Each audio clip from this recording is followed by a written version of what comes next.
Hello, my dear students. Welcome to biology class. Today we'll begin with a new chapter, skin, the jack of all trades. Now, skin is just not a simple covering of a body. Okay, just mentioned it's not a simple covering of our body, but it is one of the most active organs of the body. Now, why are we calling it as the most active organs of the body? It is carrying out different functions. Clear? And it also helps us in recognizing the features of an individual organisms, like the complexity, okay, the pattern of the hair, etc. So all these things are mainly being recognized by the help of the skins. For example, you can see over here the most apparent feature of an aged person, a healthy youth, or a tender infant is mainly known by the texture of the skin. We just should look at the skin, right? The older age people, they used to have like a wrinkled skin. Okay, they have loose wrinkly skin, or in case of the youth, we have got the tight skin. Then in the infant, we have got the smooth skin. So these are all the texture of the skins, and depending on the texture of the skins, we will be able to recognize the external appearance or the features of an organisms or of that human being, whether they are old, whether they are infant, or whether they are young. Clear? So we said that the skin is the largest organ of our body, and it accounts for 50% of the adult human total body. Just look over there. It accounts for 15% of an adult human total body weight. So it is the largest organ of our body, and primarily the skin is an almost impermeable barrier. It will try to prevent the entry of any foreign particles like germs, okay, bacteria, viruses within our body. So it acts as a barrier. Now, definition: what is skin? So generally, skin is the outermost covering of the body. Obviously, if you look into our body also, we have the skins all over our body. So it is the outermost covering of the body. Then it is stressed all over in the form of a layer, and there are many structures and glands derived from the skin. So what skin means? So skin is the outermost covering of the body, and it is stressed all over the body in the form of a layer. And next important thing, the skin belongs to the integumentary system of our body that helps in protection. Clear? So let's go to the function of the skin. So which we are told that the skin is to serve, like, it is nearly multifunctional purposes. It has got multifunctional purposes. It is have different functions. Clear? So here we are going to learn the few functions of the skin. So first one is protection. So the most important or the primary function of the skin is to provide protections, and it provides protections in 4 different ways. First one, it protects the underlying tissue from the mechanical shocks. It holds the body fluids inside the preventive excess loss of water by evaporation. That means it's also preventing the loss of water from the body. Next one, it prevents the harmful substances, that is disease causing germs or the microorganisms like bacteria, viruses, from entering the body. So it acts as a defense line of our body. It protects the body against excess ultraviolet light, which is potentially very, very harmful, because when we are exposed frequently to harmful ultraviolet rays, then we can suffer from skin cancer. Okay, so this skin has got the primary function of protections. Then comes sensation. It is one of the sense organ, right? The sense organ, and it gives the sense of touch, pain, pressure, or heat. So it's also a sense organ. Next one, it regulates the temperature. It will prevent the loss of heat in the cold weather, and it will facilitate loss of heat in the hot weather. So this, I think you have heard about the process of sweating. Like in hot weather, you used to go for excessive sweating. That means there will be loss of water in the form of vapor from the skin, which gives us cooling sensation. And this sweating is mainly done to control the body temperature. Okay, so skin will also help in the regulation of body temperature. It will store the food materials in the form of a layer, in the form of a fat. Okay, so it will store the food materials. It helps in excretion.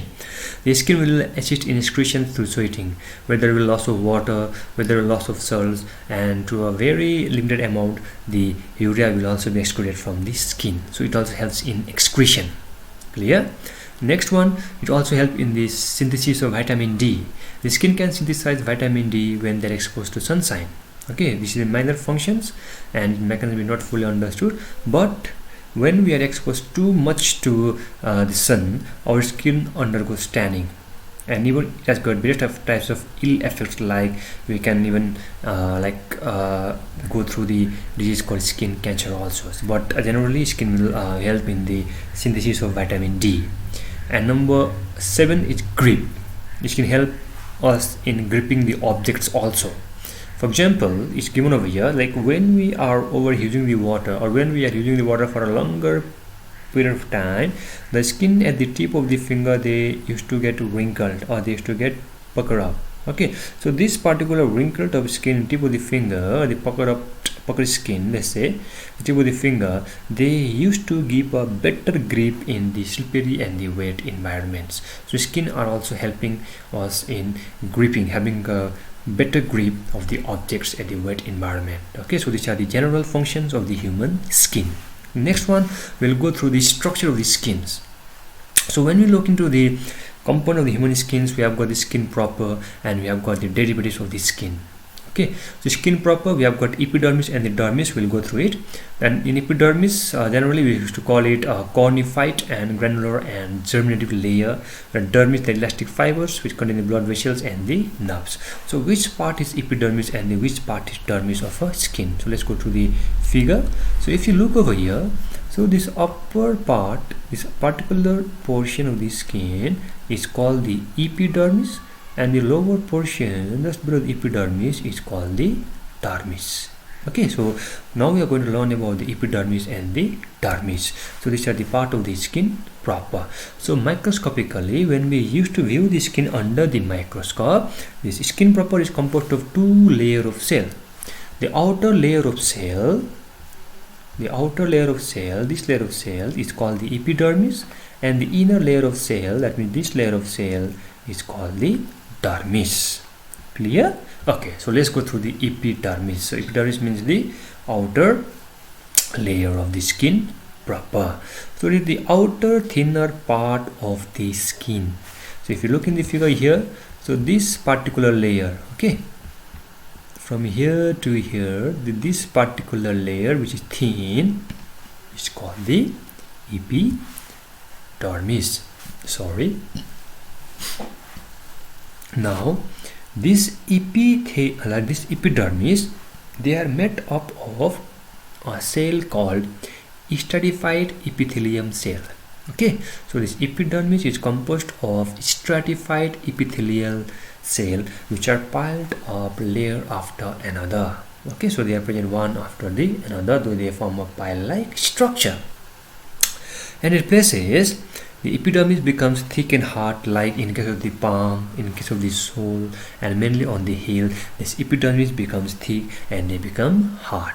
Okay, but the epidermis does not contain any type of blood vessels. It is devoid of blood vessels at all places. So there is no blood vessels at the epidermis.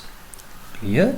And the epidermis shows 3 regions according to the depth wise. Okay, when you go to the layer wise, there are 3 layers of the epidermis, and they are: number 1, the outermost cornifite layer. We'll go through, don't worry.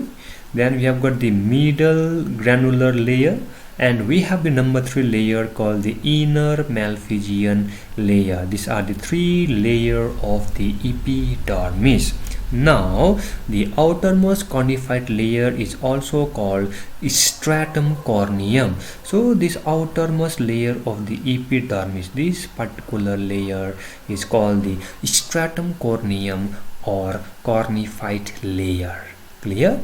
Then comes the middle layer, which is called the granular layer. So we have got the middle layer also, and that middle layer is called the granular layer, which is very, very thin, we can say. Okay, so here in the figure, this particular layer which is very, very thin, even I think you cannot even see it properly. This particular layer is over here. Okay, which is very, very thin layer. So this layer is called the middle layer, that is the granular layer. And we have got the inner Malpighian layer or the stratum Malpighi. So this particular layer just below the granular layer, this layer, they are called stratum Malpighi.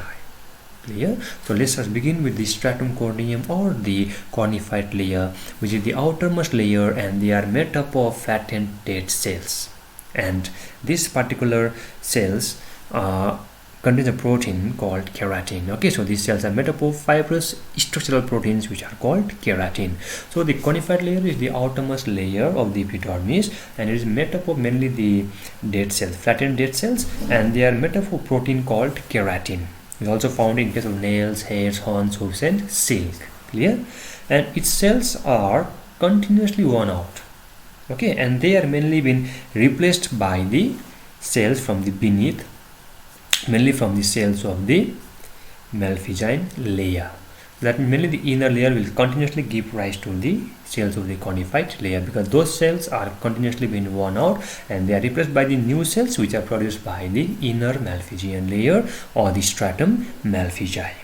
Alright, the conified layer is tough and they offer resistance to three things. So what are the functions of this conified layer or the stratum corneum, which is the outermost layer of the epidermis? So it offers three things. It provides resistance to mechanical damage, it offers resistance to bacterial infections, and it also helps in prevention or in consumption of water by preventing the process of evaporation. Okay, so it will help in resist of loss of water by the process of evaporation. So these are the three functions which have been offering or which have been performed by the conified layer or the stratum corneum, which is the outermost layer of this epidermis, which is made up of dead cells and a protein called keratins. And the cells of this conified layer are continuously worn out and they are replaced by these new cells which are produced by the innermost malpighian layer or the stratum malpighi.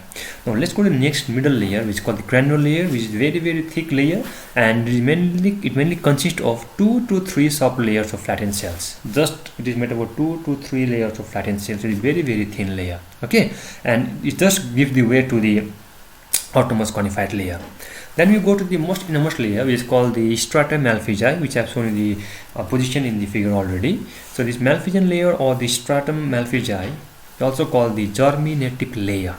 It's called germinative layer and is the innermost layer of the epidermis. Okay, so outermost layer is conified layer, middle layer is granular layer, and the innermost layer of the epidermis is the malpighian layer or the stratum malpighi, which is also called the germinative layer, because these cells will give continuously rise to the cells of the conified layer. Clear? And its cells will actively divide to produce new cells which press and shift outward to replace the worn out cells of the outermost conified layer. So I hope you got it, that thing.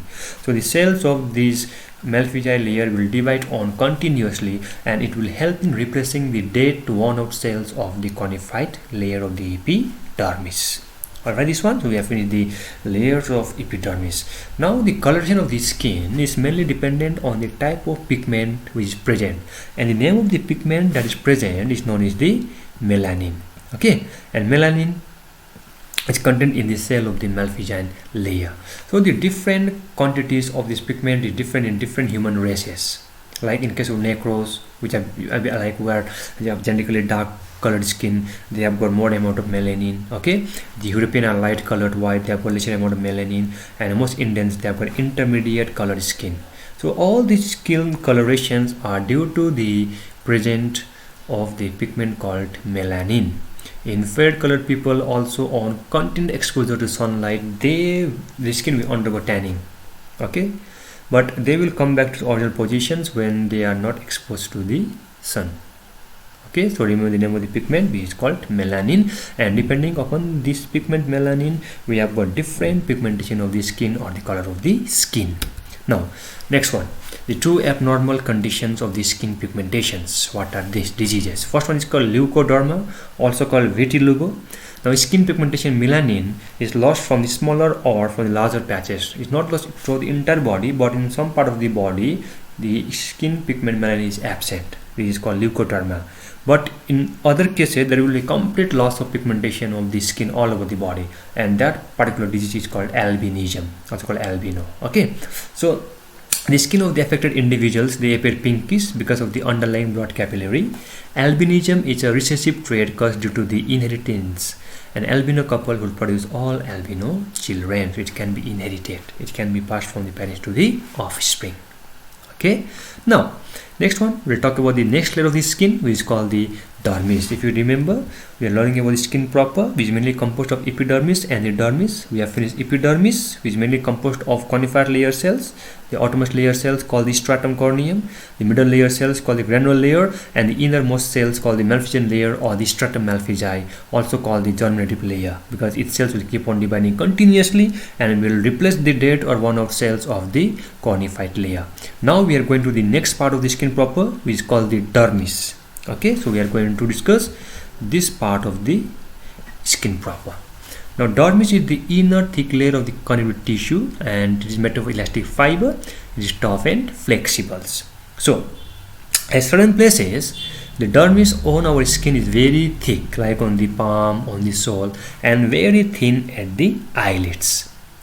Dermis contains several other structures. Now what are the structures the dermis contains? The dermis contains blood vessels. Look in the figure over here. Dermis contains the blood vessels. Okay, it contains the nerve fiber, it contains the sensory organs, hair follicle, the sweat gland. Let's say it contains the sebaceous gland also. Okay, so all those organs are present in the dermis. So you can see over here the presence of sweat gland. Okay, you can see presence of nerve over here. You can see the presence of sebaceous gland. So all these glands are present in the dermis. Clear? Okay.